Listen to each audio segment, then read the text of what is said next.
దేవా తండ్రి దేవా నా సర్వం నీవయ్యా, నీ ఉంటే నాకు చాలు. తండ్రి దేవా నా సర్వం నీవయ్యా, నీ ఉంటే నాకు చాలు. నా ప్రియుడా నా ప్రాణమా నిన్నారాధించదను, నా జీవమా నా స్నేహమా నిన్నారాధించదను. నా ప్రియుడా నా ప్రాణమా. ఉన్నతంగా ఒక రూమును కట్టించారు. వారు ఉన్నది పరిశుద్ధంగా ఉంది, దాంట్లో నేను నివాసం చేయట్లేదు.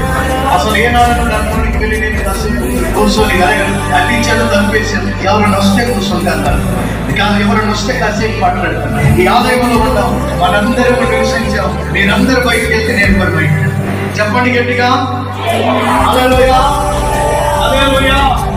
అయితే ఎందుకు ఈ ఆలయాన్ని నిర్మించమని దేవునికి మనమైన ప్రణాళిక. ఈ ఆలయంలో దేవుడు ఎందుకు ఆలయాన్ని గురించి అంత ప్రత్యేకతగా మాట్లాడాల్సి వచ్చింది? దావీదు విషయంలో ఈ ఆలయాన్ని కట్టించమని చెప్పాడు. కట్టించండి నా కొరకు అన్నాడు. మొదటిగా దేవుడు సన్నిధిలో ఏ ఆలయంలో దేవుడు నివసించాడు అంటే ఆయన గుడారములో నివసించేవాడు. ఎక్కడంటే గుడారములలో నివసించేవాడు. గుడారాలలో నివసించే వ్యక్తి ఆయన నాకు ఒక ఆలయమును కట్టి, దేవుని ఉద్దేశము దేవుని ఆలయము పైన, దేవుని యొక్క ఆలయమును మీద ఆయన మనస్సు ఉండినట్లుగా మనం చూస్తున్నాం.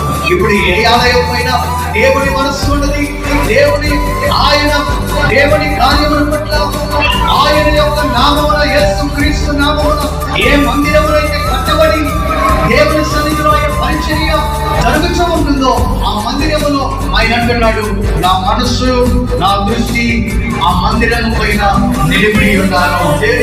చెప్పండి